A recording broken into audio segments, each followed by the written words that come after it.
All right, welcome back, everyone. Did we all survive? Did we all make it safe? Sorry about that. um, great eGuys migration of 2025. We made it. Okay. Okay. I was telling you about Texas Game Jam. Yeah. So, we have more people now. That's great. We gained a few. Um, but yeah, I was talking about if you are like on the fence about doing the game jam, maybe we do offer some things that other game jams don't, which you might want to take into consideration. One of those is team matching. So if you're like, I don't know who to work with, we have automatic team matching, which I think closes soon. So um, check on that. We also have like in-person events. We offer food. We have speakers. So that's just a nice little social aspect if you want to spend some time here in the GC. We also have industry judges. Nice to get feedback from, because usually game jams you get feedback from everyone else. Nice to get feedback from people who do this for a living. We also have, this is my favorite part, we have an in-person showcase. It's nice when you do a game jam and the game is not just like sent off into the ether and you can actually just watch people play it. That's probably the most rewarding part of it. And it's probably where you learn the most about your game is actually sitting there and watching someone play it.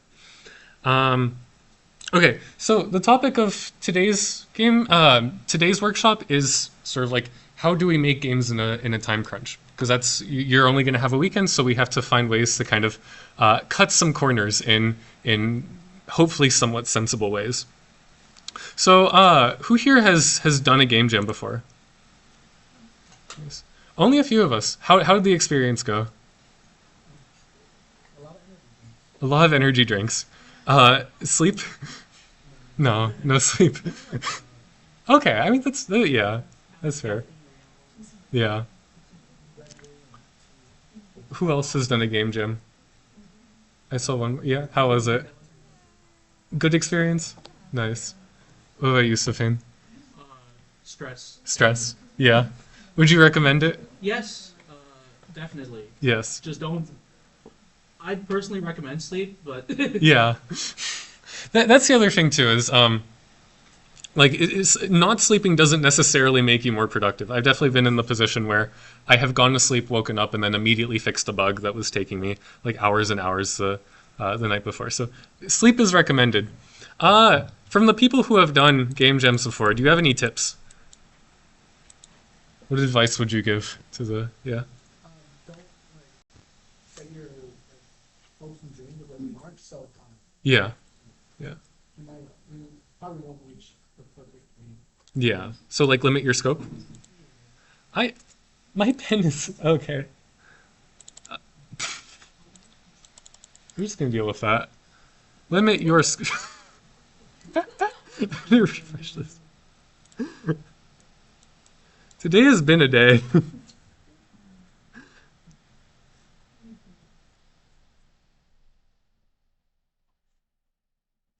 Okay, so limit limit your scope is one tip. So this is something I was going to touch on before. Whatever you think you can do in 2 days, uh, you can probably do in like 4 days. So like however much time you think it's going to take, you probably double that, and then you're probably uh, more accurate. What would you say is the hardest part of like a game jam?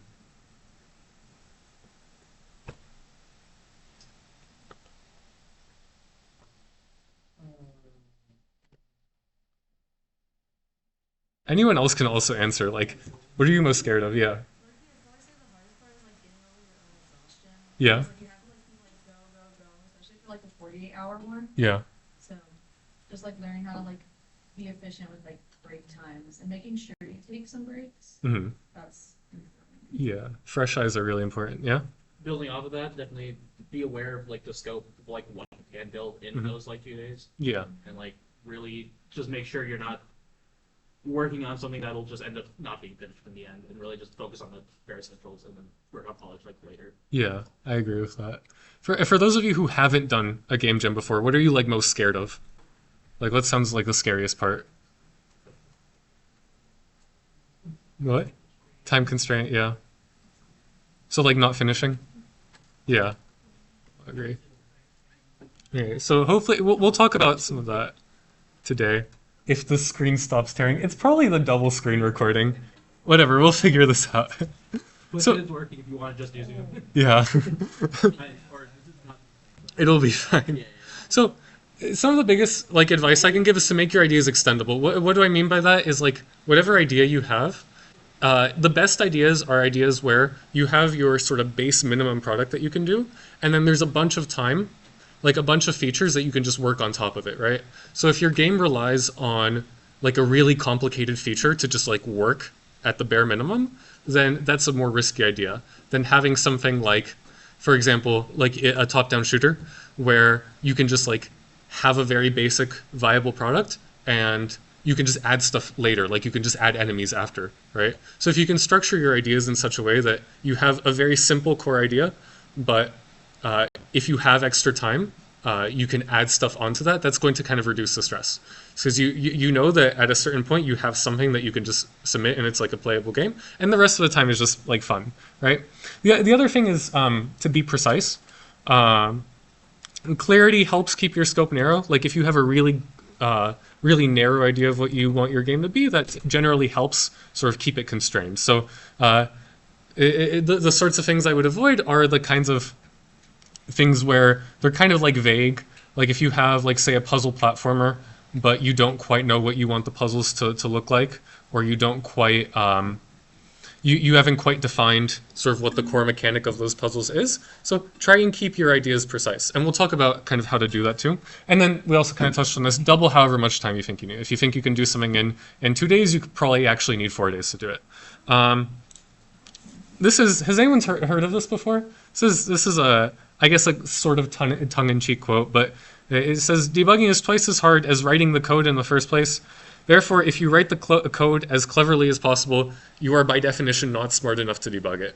What this means is basically, if you write your code in like a non-obvious way or like using a lot of tricks, then when something goes wrong, it's going to be way harder to debug it than it was to write the original code in the first place.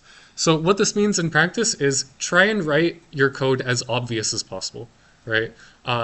You're going to not, like, I have committed several coding atrocities during game jams, but so like copious amounts of copy pasting is fine if it gets you moving forward, and if something goes wrong, it's like blatantly obvious what goes wrong. Versus trying to make a super like modular system, there's a lot more risk in that of just like a time sink with debugging. So you always want to write code that's straightforward, that's more or less obvious. Yes? Oh, okay. But yeah, this would be my recommendations. Don't try and be too clever with your code.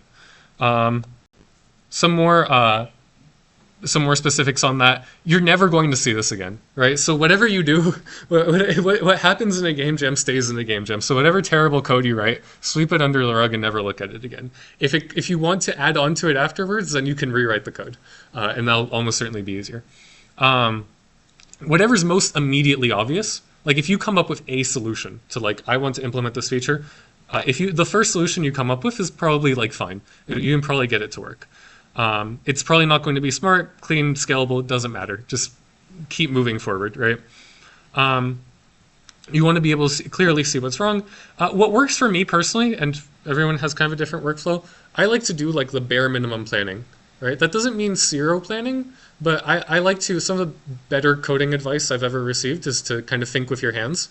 So if you are not sure if something is going to work, it's usually for me more time efficient to just write it out first, see if it's going to break and explode in my face, versus sort of drawing a bunch of code diagrams and then immediately starting to code and then realizing the whole thing is, the whole plan just has to get thrown out the window. So I recommend if you're kind of struggling to start coding, just like literally write anything. That will usually just get the process going. This is another piece of good advice I found on like a sketchy forum post by John Carmack in 2002. That sort of the games with the 500-page design documents are absolutely kidding themselves, because I've definitely been in the position where I draw like a really fancy software diagram, I write one line of code, and I'm like, crap, I didn't consider this edge case, and then the whole diagram just doesn't work anymore, and then I have to restructure it. So definitely I would recommend spending as little time planning as possible. That doesn't mean zero planning. You should definitely plan somewhat. Uh, but writing some amount of code is almost always better than writing no code. The other important aspect of game jams is you kind of have to live with the decisions you make.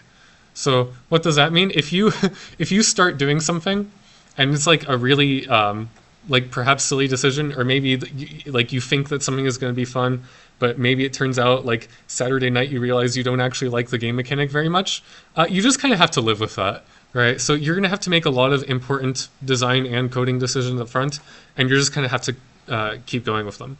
The bright side of that is like there are very few ideas that are so bad that they're like not salvageable. So if you lock yourself into something early on, that's fine. Like see what you can do with it. That's part of the fun of a game jam is that will lead you to some creative places first. And if you're working in a team, this is really easy because you can make a small prototype and have different people playtest, right? So playtesting early and frequently is still, I think, a good idea. Another tip that I can give is to just move the goalpost. Like if something is proving to be like really difficult or hard to implement, that's okay. You can just kind of do something else. I've worked on games where maybe I wanted like a really specific physics interaction, but the physics was just like really janky, like things were phasing through walls and stuff. So then I just got rid of some of the physics interactions, and you just make the you just put something else in its place. So you can always kind of just find a workaround and disguise the bug as a feature. Yeah, one of the best. I think for me, what personally like scares me the most about game jams is like not coming up with an idea in time. And for a lot of game jams, the prompt is like kind of vague, so you're kind of stuck in it. Like for me, there's never any in between. Like either the prompt is so esoteric that I have trouble even coming up with an idea in the first place, or the prompt is so so broad that like literally anything could fit it. So then I get stuck like not really knowing what to do. One of the best things you can do in that situation is to restrict yourself even more. That's counterintuitive because you're like narrowing your options, but actually that makes it kind of easier to come to a final decision. So adding some extra restrictions is actually a really good way for you to come up with an idea faster. So I recommend even picking some of these beforehand, like before you even know the prompt at all, like come up with a set of restrictions and you're like, I'm going to follow these. So some ideas that you can have is like a genre, like you can say, I really want to make a platformer. And then so you just make a platformer no matter what the prompt is. Some kind of control scheme. Like for example, I like to do games where they're keyboard only input. That way I don't have to like lug a mouse around. And then so that adds a level of sort of restrictions in the way you design. So you are kind of narrowing your ideas there if you only have to use a keyboard. Conversely, you could say, I'm only going to use a mouse, or I'm only going to use one button. Those are, I think, really good restrictions to give yourself when you're trying to come up with an idea. Another thing is like a movement style, right? So like, do you want it to be fast-paced, slow-paced? You can maybe you want there to be like a grappling hook, and no matter what the prompt is, there's going to be a grappling hook, and you've just decided that. The other thing is like perspective. Do you want it top-down, side-scrolling, or 3D, 2D? You can decide that as well. One nice thing about Texas Game Jam is it has diversifiers, right? So if you're struggling to like come up with an idea, look at the list of diversifiers, like roll a dice, pick a few, and then see if you can come up with an idea like that.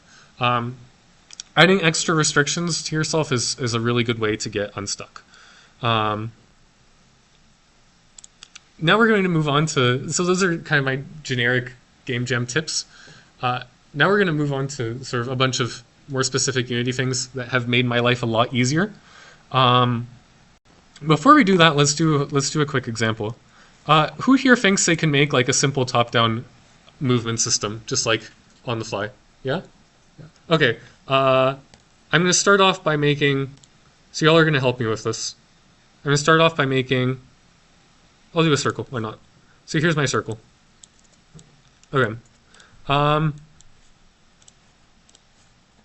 then this is mainly just to show you how, like, you can do things in a slightly scuffed way, but we can do it sort of quickly and efficiently just to get things up and running. So here's like, if you want to make a top-down game, here's how you can start in like 15 minutes. So here's my circle. I'm going to add a rigid body to it. Why am I going to add a rigid body to it? Yeah. So this is going to tell it this is an object that interacts with a physics system, right? And I want this to be top down. So what is one of these parameters that I should change? Exactly, yeah. So we want the gravity scale to be 0. That way it just doesn't immediately go and fall off the screen. Okay. I won't add a collision now because we won't have other objects in the scene for now, but if you wanted this to collide with other things, you would just go circle collider 2D, and then it has a collider, and then that's all you need to do. Now we're going to actually write our movement script. So I'm going to go here, and I'm going to call it player controller. And I'm going to go new script, enter. And then I'm going to open this up. We come back, and in the meantime, I'm going to make sure everything is nice and saved. Hopefully computer doesn't explode. It's somewhat sounding like a jet engine right now, but we'll live with that. Okay. So here's my script. Okay. So the first thing I need is a reference to the rigid body. So I'm going to get a reference to the rigid body just by making a variable of type rigid body. I'm just going to call it RB. Does anyone remember how we get a reference to the rigid body? Yep. So get component, and look, it just fills it right there for me, and that's going to go into RB. So RB is a reference to this component, to this object's rigid body. Okay. What variables do we need, just for that we might want to expose in the inspector when we're making like a top-down movement system? Speed is a good one, yeah. So the way we expose fields to the inspector is by typing serialized field, and then we go float speed.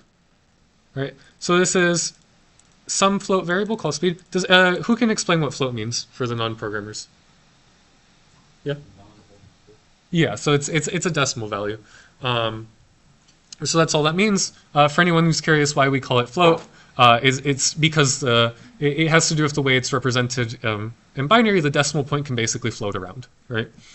So we call those floating point values. But just in case the name is confusing. So we have some float speed, okay? Then I need to get input somehow. So I'm going to store my input, right? We can move in 2 directions, right? So to store my input, I'm going to make a vector 2. I'm going to call it move input, right? And my move input, every frame is going to get set to a new vector 2. And then here's a nice little feature that Unity has. On my x-axis, so where our vectors go x, y, so I'm going to go input.get axis raw horizontal. And then on my y-axis, I'm going to go input.get axis raw vertical. Who can explain this code? Like, what does get axis raw do? Yeah.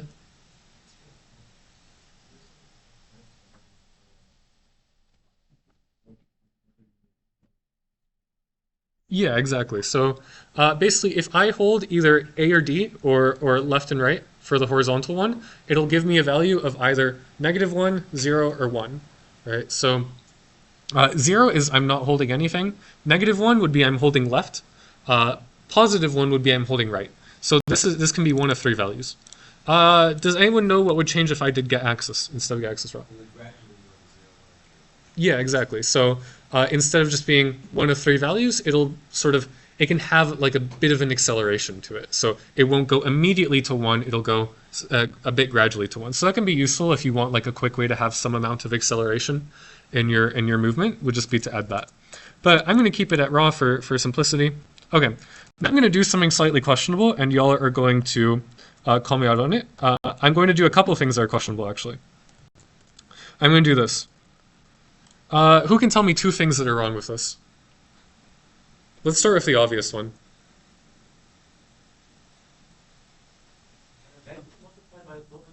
Yes, actually. It just scales it, yeah.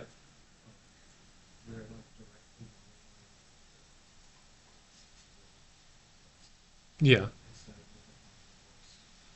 Well, you can actually directly modify it, but where should I be directly modifying it? Should I be doing it in update? Yeah, exactly. Who can remind me what fixed update does? And why do we care about that for physics? Yeah, exactly. So basically with physics simulations, we care a lot about what's called numerical stability. So your frame rate can change a bunch. Like one day your computer's running fine, the other day you have like 5 Chrome tabs open and you're running it at 20 FPS, right? So those really rapid fluctuations will really mess with the physics engine. So that's what fixed update is for. So you want to do your physics calculations inside of a fixed update. Who can tell me something else that's wrong here? Not really wrong, but like wonky. Yeah. You actually don't need to multiply by delta time here. So the reason is when you set the velocity, the physics engine will handle that for you. So I agree. If we were to take the player's position and say translate that by speed by some amount. So if we were to do something like this, like transform dot position plus equals. This is going to be syntactically wrong, but something like this, right? Then we would want to multiply by time dot delta time because we're translating it, but we want the time step. Yes? You would want to normalize it. I'll explain why. So let me go and compile this. Let me make sure it has a thing. Let me make sure my speed is not 0. And let's go and run this. I'm zoomed in. Okay, so move around.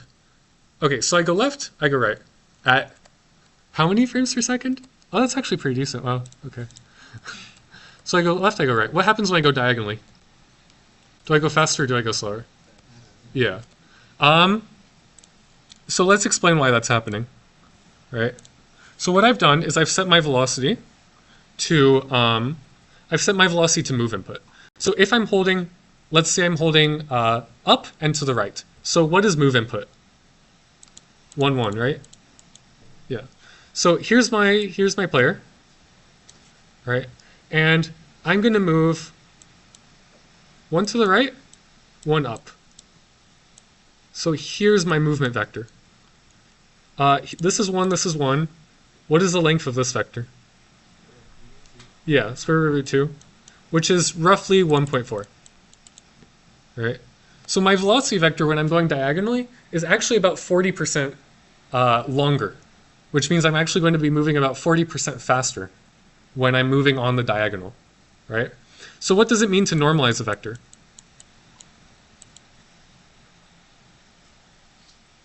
It makes it unit vector. Yeah, can you explain what a unit vector is? I literally learned this like this afternoon. Oh, nice. Yeah. Yeah. So a normalized vector is just a vector where the length is 1. So this takes any vector and makes the length 1. Right? So the way you would do that is basically just take everything and divide it by the magnitude of the vector. You actually don't have to handle this in Unity. You can literally just say dot normalized. So you want this to go move input dot normalized times speed. So what this is going to do is, let's go through all of the different cases. If I'm here and I'm holding right, then my move input is 1, 0. So then this is my move input. It has a length of 1. We're happy. This is fine. And then this gets multiplied by speed. If we have the opposite of 0, 1, then that means we're moving directly up. This has a length of 1. We're happy. Okay? Now if I'm going 1, 1, this vector has a length of square root of 2, which means dot normalize is actually going to convert this into a vector of 1 over root 2, 1 over root 2, which is going to look something like this, and it's going to have a length of 1, which gets multiplied by speed, so we're happy. So this is just a way of keeping the speed consistent no matter what direction you're traveling in. Normalizing is a super handy tool. For all the CS majors, you're eventually going to be forced to go through LinAlg. This will also be very useful too. It's helpful to have the intuition from for games when doing this. But now when I go and I run this, you can see we move left, we move right, and then we move at a slightly more sensible speed. Right? So now all of our speed is consistent. Right? So this is all it took to get like a simple player movement script going. And you can build off of this and do pretty much anything you want. This could be the base of some kind of like Endless Runner game. It could be the base of some kind of top-down shooter. A lot of useful sort of Unity tricks that are kind of going on there. Hopefully that helps with the intuition of how that works. Another thing that's tricky about Unity is camera movement, but luckily we have a package called Cinemachine. Who's used Cinemachine before? Yeah? Is it useful? Yes. Yes. It's so useful. Camera movement is hard. I'm actually thinking of whether or not we should have a workshop on camera movement because it's tricky to get right. But for very simple camera movement, Cinemachine will handle a lot of things for you. So what you can do is you can go to Package Manager and you can go here into the Unity registry and you can search for Cinemachine. And then you can just install this. You don't have to do this per project. It shouldn't take too long. This is also a nice thing about Unity, is that there are so many different packages that kind of make life easy, and all you have to do is just go in and install them. What Cinemachine is going to let us do is have a really, really nice camera movement system that just kind of follows the player. It can do a lot of things, but the 2D camera is very nice and simple. It's going to install some packages there.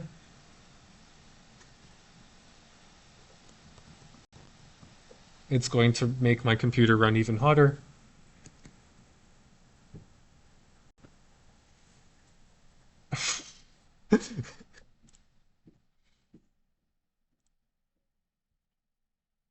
Okay, we made it. Okay. Why'd the console end up down there? Okay. So what we're going to do is we're going to go here. And we're going to go here and we're going to go to Cinemachine. This is going to pop up once you install that package. And we're going to go 2D camera. And then this is all we have to do. So what you go here is you see where it says follow. You change this to circle.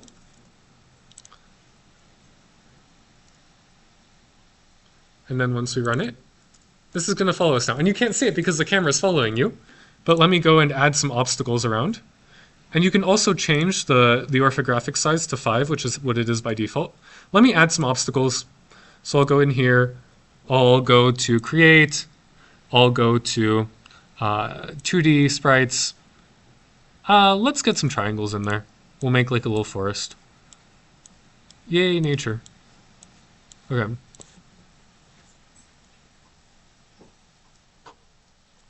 So once we have this, you can see that we have a camera movement script, and it took like 2 buttons. And this is like really good. Like you can make a full game with this, and it would be perfectly sensible. You can actually you can look up a bunch of tutorials. There are a ton of settings you can mess around with this and get the camera exactly how you want. So if you're wanting a quick camera movement system, go in here, look at some online tutorials about the different settings you can tweak. There's almost certainly something here if you're making a 2D game. The other thing here is the animator. The animator is super, super useful, not just for animations. So I'll show you how to use that. I'll go in here, and I might have to go into Window, Animation. There's 2 windows. There's the Animation window, which I'll put down here, and then there's the Animator, which I'll put over here. So let's say you have a game, and you have some obstacles, and you want them to kind of move back and forth, right? What you can do with the animator is, the cool thing is, basically any property in Unity is modifiable from the animator. So I'm going to go here, I click on the game object I want to modify, and I go to create. And it's going to let me name my animation. I'll just call it move.anim.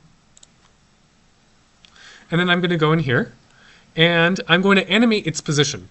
So I'm going to go in here into record. And what this is going to do is this is going to let you set keyframes. And you can modify basically any property you want in these keyframes to have a smooth transition between them. So let's say I want to start here. I want to start it at 0, 2 maybe. So this is going to be my starting point. And over the course of half a second, let's say I want it to move over to the right 4 units. So it's going to move over here. And then it's going to move back, another 4 units. and then it's going to go back, and I'm just putting the keyframes wherever. You can be much more careful with this to get the exact behavior you want, but I'm just going to say it's going to come back to the start. And then when I go and I play this, you can see it just moves around, and we didn't have to write a single line of code. And then if I go into the animator for this object, you can see here is basically a graph of the flow of the different animation states that you have. So here I have my entry node. The entry node is where you start, and then that's going to transition into the move node. We'll have more detailed, a more detailed look at animations, but this is just to show you that you can use this for stuff that's not necessarily an animation, but for just basic movement stuff. So we're going to go into our move animation, which is just this that we already created. So when I go and I play this, we have an obstacle that just kind of moves around, right? And we didn't have to write any code for that. So if you have like a simple movement pattern that you just want to go and pre-program, I would recommend using the animation tab for that. That's a very simple way to just get something working. Is it clean? Is it particularly extensible? No, but it will work for a two-day game jam, and that's what we want. And this will work with collisions, will work with anything. So that's something I recommend using. Another thing this can be used for is simple like squash and stretch animations. So if your artists are like getting on you because they say, "Oh, Rar, your character looks bad," and you can say, "I got you," and then you can add some like squash and stretch animations where you modify like the scale of your character. So you can go in here, you can say it starts off at a normal scale, and then maybe I want it to stretch a bit. This is basically what professional animators do, right? Something like that. And then we want it to come back to normal. Animation. So this is a really clean way of just having a little bit of extra sort of life into your game. It's just by using the animator tab and doing that. Are animators going to say that I'm like stealing their jobs? Maybe not. Hopefully they can do a better job than I just did. Another thing you can add, we lost a little bit of time, so I won't fully go over this, but there are tons of good, there are tons of really good tutorials on post-processing. What are post-processing effects? They're basically graphical effects that you can add on top of your game. So let's say you want things to glow in your game. I really like bloom. I think bloom is a really nice effect to add. It just makes everything kind of glow in your game. There are other cool things like lens distortion and grain if you want to make your game look like kind of vintage. If you are stuck with nothing to do and you're like, my game doesn't look great, definitely look into post-processing effects. They're super quick to add. You can just do them half an hour before and then submit your game, and they can add a little bit of extra life. But there are tons of good tutorials. I don't think I can add much by going through the specifics of that. Another thing are animation curves. These are really good for making like very simple difficulty curves. So let's say you have a game where you have different enemies that are spawning in, and you want to control sort of like the spawn rate. If you're me, 2 years ago, what you would have done is you would have had an if statement. If score is less than 100, spawn rate equals this. If score is less than 200, spawn rate equals this. If score is less than 300, spawn rate equals this. What you can do is you can have an animation curve, where if I go here, serialized field, and this is a type called animation curve, and I'll just call it curve. And then now if I go into the inspector,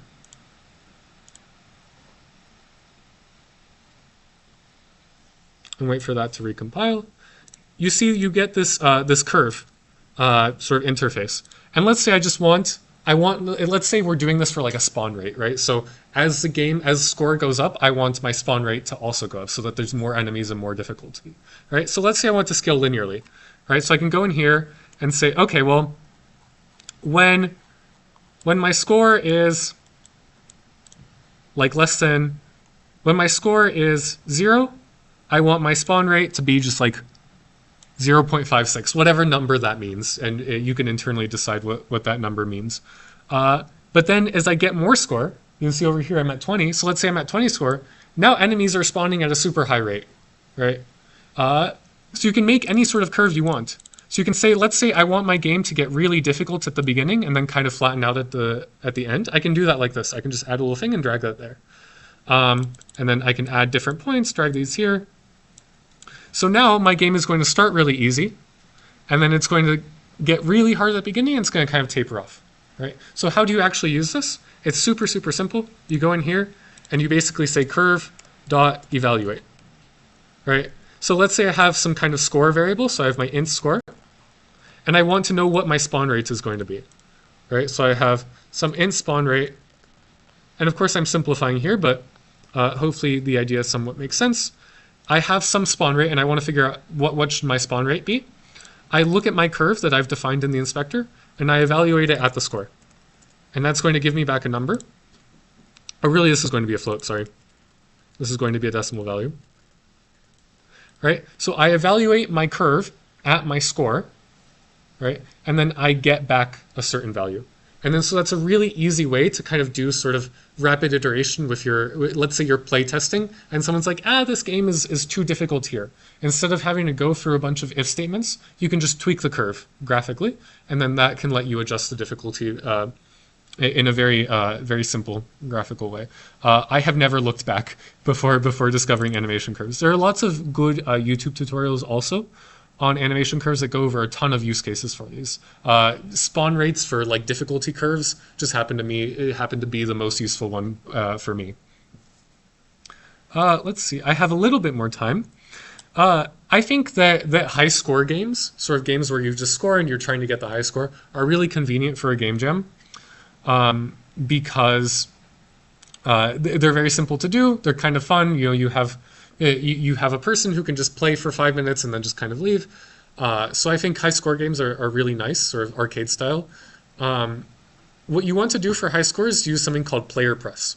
I forget the exact syntax for player press, but it's also very easy to look.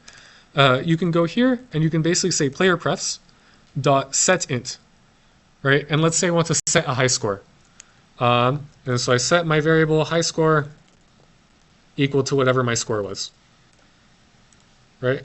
And if I want to read back what my high score was, I go player press dot get int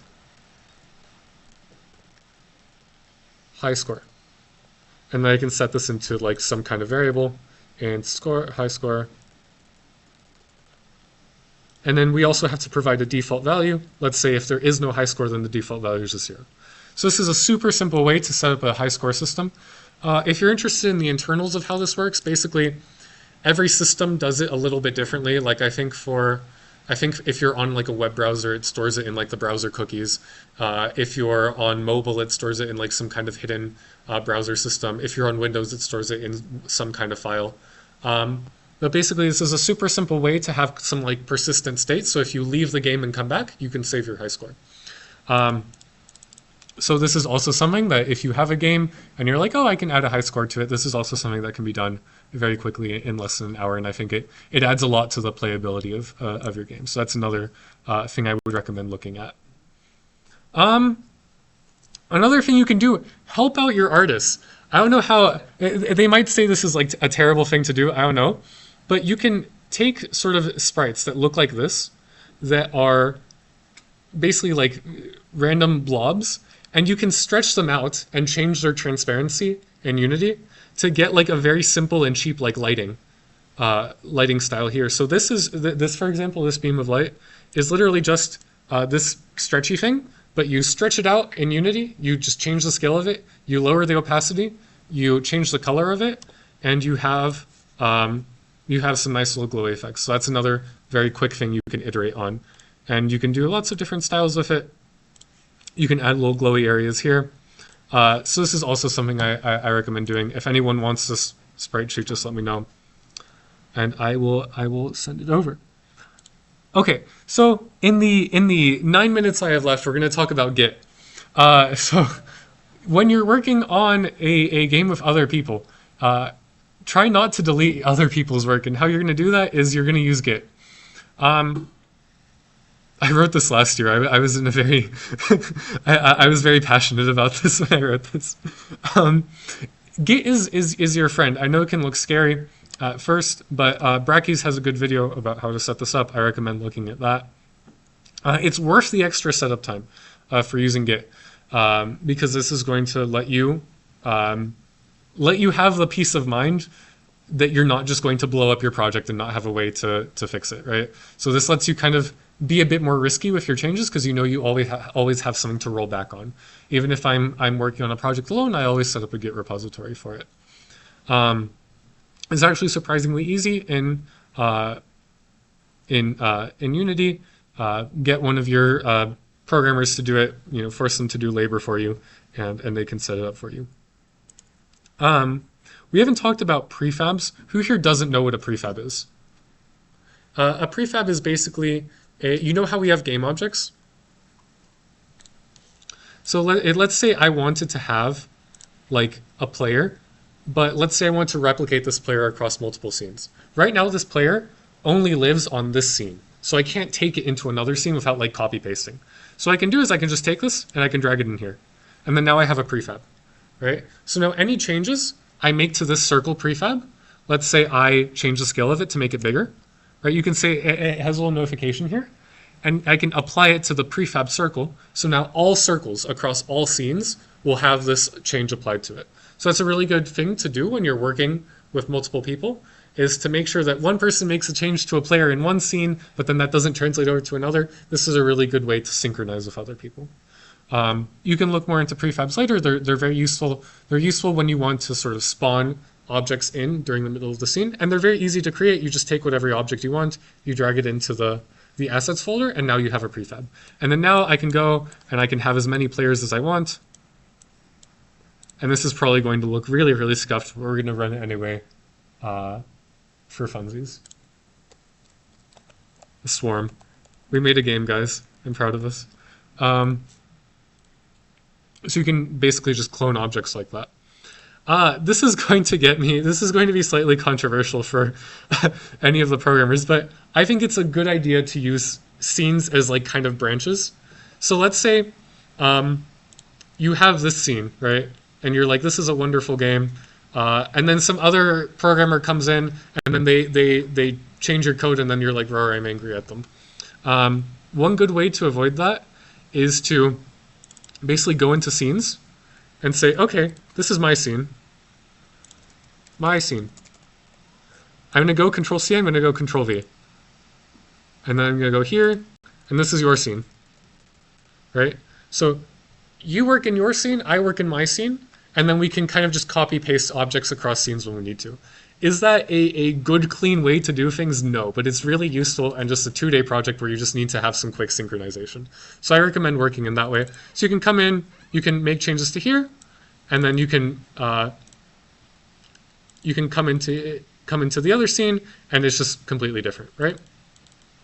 So this is a good way to synchronize work between people. The other thing to be aware of is if you've ever merged something in Git, scene files in Unity are a pain to merge. So if you're working on one branch and you make a change to my scene file and I also make a change to my scene file, Git will be really, really angry at you. Scene files are not pleasant to merge, and so this is why I kind of recommend just kind of working in different scenes. But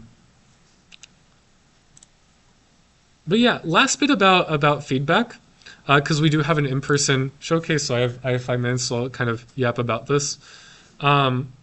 When you're kind of interpreting feedback, one interesting thing I notice, and this is also a very good piece of advice that I received a long time ago, is when your game is like kind of bad, you don't get much negative feedback on it, right? Because it's like, if it's your first game jam, right? Like just finishing a game is like really good, like objectively, right? Like getting your first game done is like impressive on its own, right?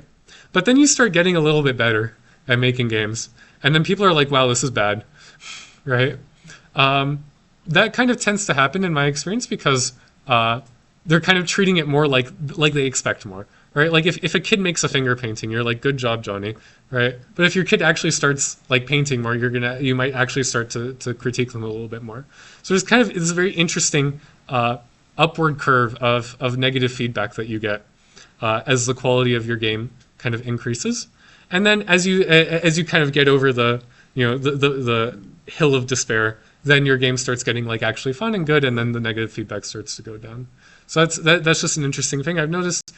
Maybe y'all, as you kind of do more game jams, you'll also kind of notice this pattern. But I think that's also important a skill to develop of kind of learning to interpret feedback and figuring out what exactly to apply. But yeah, that's all the all the information I have. Thank you all for coming. I hope you have a wonderful game jam. And yeah, I can't wait to play all of your games. Thank you.